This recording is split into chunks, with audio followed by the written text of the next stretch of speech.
High আমার প্রিয় ছাত্রছাত্রী, এখন আমি আলোচনা করতে চলেছি যারা ক্যালকাটা ইউনিভার্সিটির আন্ডারে পড়াশোনা করছো।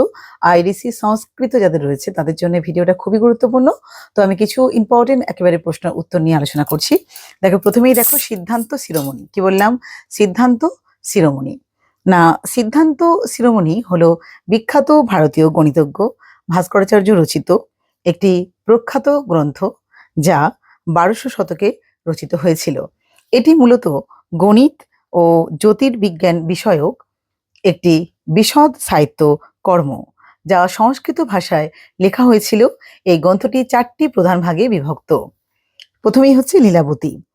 এটি সংখ্যা, গাণিতিক প্রক্রিয়া এবং জ্যামিতির উপরে ভিত্তি করে রচিত। বীজগণিত, এটি বীজগাণিতিক সূত্র এবং পদ্ধতি সম্পর্কে বিস্তারিত ব্যাখ্যা প্রদান করে।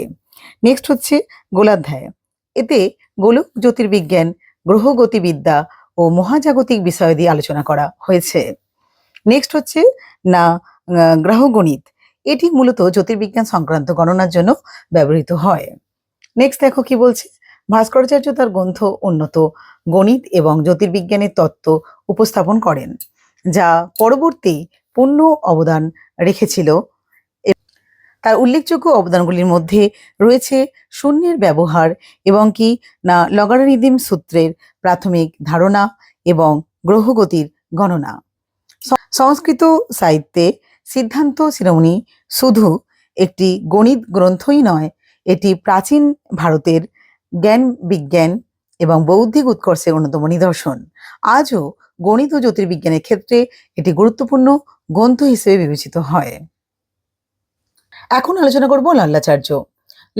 লল্লাচার্য ছিলেন প্রাচীন ভারতের একজন খ্যাতনামা জ্যোতির্বিদ ও গণিতবিদ, যিনি নবম শতাব্দীতে কাশ্মীরে বাস করতেন।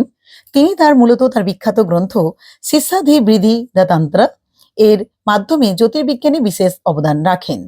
এই গ্রন্থটি শিক্ষার্থীদের জন্য রচিত এবং এতে জ্যোতির্বিজ্ঞান এবং এর জটিল বিষয়গুলি সহজভাবে ব্যাখ্যা করা হয়েছে।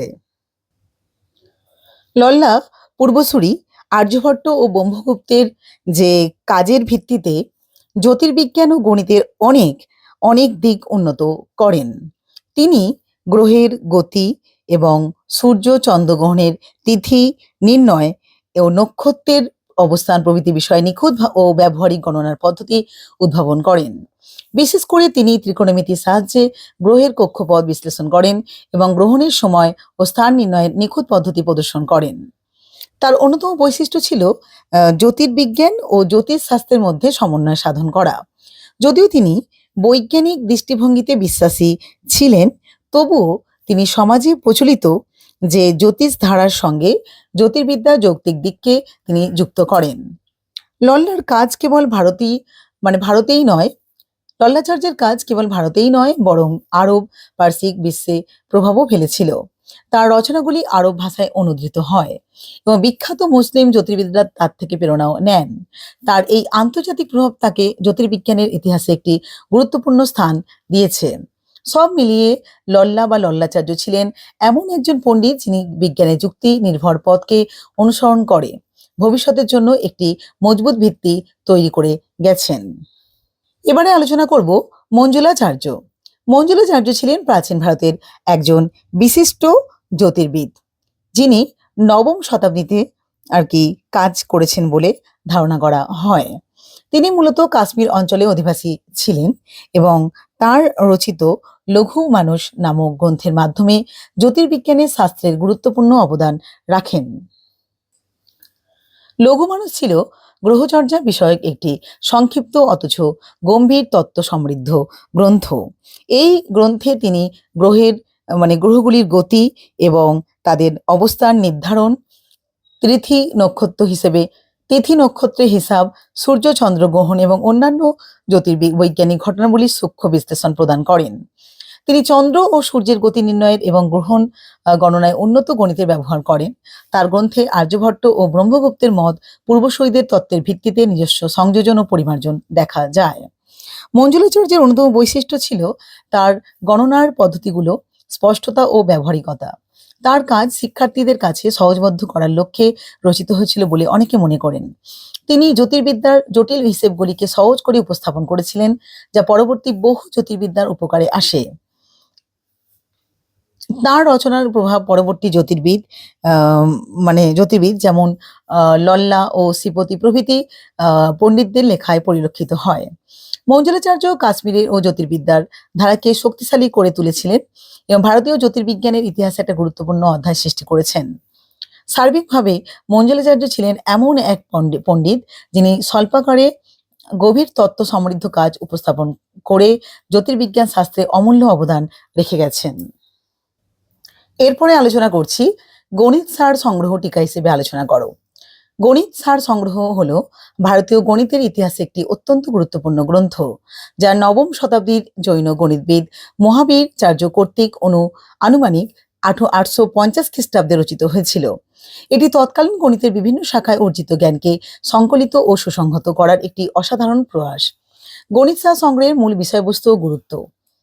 গণিত সার সংগ্রহ একটি বিস্তৃত গণিত গ্রন্থ যেখানে পাটিগণিত, বীজগণিত, জ্যামিতি, ভগ্নাংশ অনুপাত এবং সমানুপাত, ক্ষেত্রফল, আয়তন এবং এমনকি শূন্যের ব্যবহার সহ বিভিন্ন গাণিতিক ধারণা নিয়ে আলোচনা করা হয়েছে। এই গ্রন্থটি প্রাচীন ভারতীয় গণিতের একটি সারসংক্ষেপ হিসেবে কাজ করে এবং মহাবীরাচার্যের মৌলিক চিন্তাভাবনারও প্রতিফলন এখানে ঘটায়।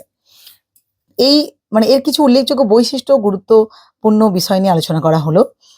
বিস্তৃত পরিসর অর্থাৎ বিস্তৃত পরিসর। গণিত সার সংগ্রহ শুধু একটি নির্দিষ্ট গাণিতিক শাখার সীমাবদ্ধতা ছিল না, এটি তৎকালীন পরিচিত প্রায় সমস্ত গাণিতিক বিষয় নিয়ে অন্তর্ভুক্ত করেছিল। এর মধ্যে রয়েছে পাটিগণিত, যোগ, বিয়োগ, গুণ, ভাগ, বর্গমূল, ঘনমূল, ভগ্নাংশ প্রভৃতি বিষয় নিয়ে আলোচনা করা হয়েছে। জ্যামিতি, ত্রিভুজ, চতুর্ভুজ, বৃত্ত, অর্ধবৃত্ত এবং অন্যান্য জ্যামিতিক আকারের ক্ষেত্রফল ও আয়তন নির্ণয়ের পদ্ধতি। বীজগণিত, একচল রাশি এবং বহুপদী সমীকরণ সমাধানের পদ্ধতি রয়েছে। শূন্যের ব্যবহার, মহাবীরাচার্যের শূন্যের গুণাগুণ এবং গাণিতিক ক্রিয়ার এর ব্যবহার সম্পর্কে বিস্তারিত আলোচনা করেছেন। এখানে গসাগু লসাগু এই গ্রন্থে সর্বনিম্ন সাধারণ গুণিতক নির্ণয়ের পদ্ধতি ব্যাখ্যা করা হয়েছে, যা সেই সময় একটি গুরুত্বপূর্ণ গাণিতিক উদ্ভাবন ছিল। জৈন গণিতের প্রভাব। মহাবীরাচার্য একজন জৈন গণিতবিদ ছিলেন এবং তার রচনায় জৈন দর্শনের প্রভাব দেখা যায়। জৈন গণিত প্রকৃতিতে সংখ্যা ও পরিমাণের পদ্ধতি বিশেষ গুরুত্ব দিত, যা এই গ্রন্থেও কিন্তু প্রতিফলিত হয়েছে। জ্যোতিষশাস্ত্র থেকে গণিতকে পৃথকীকরণ। মহাবীরাচার্যকে গণিত থেকে জ্যোতিষশাস্ত্রকে পৃথক করার পথিকৃতদের মধ্যে একজন হিসেবে গণ্য করা হয়। তার আগে গণিত প্রায়শই জ্যোতিষশাস্ত্রের একটি অংশ হিসেবে বিবেচিত হতো। গণিত সার সংগ্রহের মাধ্যমে গণিতকে একটি স্বাধীন এবং স্থায়িত্বশাসিত শৃঙ্খলা হিসেবে প্রতিষ্ঠিত করার ক্ষেত্রে তার ভূমিকা অনস্বীকার্য।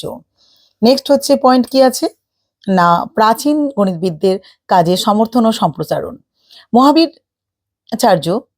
মহাবীরাচার্য তার গ্রন্থে আর্যভট্ট ও ব্রহ্মগুপ্তের মতন পূর্ববর্তী গণিতবিদদের অনেক তত্ত্বকে সমর্থন করেছেন এবং সেগুলিকে আরো বিস্তারিত ব্যাখ্যা ও সম্প্রসারিত করেছেন।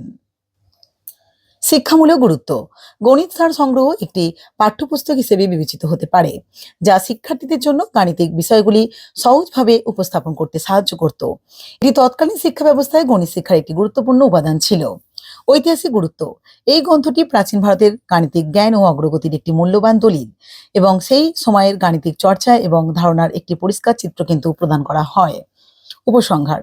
সংক্ষেপে গণিত সার সংগ্রহ শুধু একটি গণিত গ্রন্থই নয়, এটি প্রাচীন ভারতীয় গণিতের সমৃদ্ধ ঐতিহ্যের একটি উজ্জ্বল দৃষ্টান্ত। মহাবীরাচার্য তার এই কাজের মাধ্যমে গণিতকে একটি সুসংহত এবং স্বতন্ত্র বিষয় হিসেবে প্রতিষ্ঠিত করতে গুরুত্বপূর্ণ ভূমিকা পালন করেছেন, যা পরবর্তীকালে ভারতীয় গণিত এবং জ্যোতির্বিজ্ঞানের বিকাশে গভীর প্রভাব ফেলেছিল। এই গ্রন্থটি আজও ভারতীয় গণিত গবেষণার একটি গুরুত্বপূর্ণ উৎস হিসেবে বিবেচিত হয়।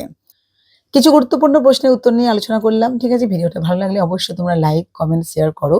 সকলে খুব ভালো থেকো। টাটা।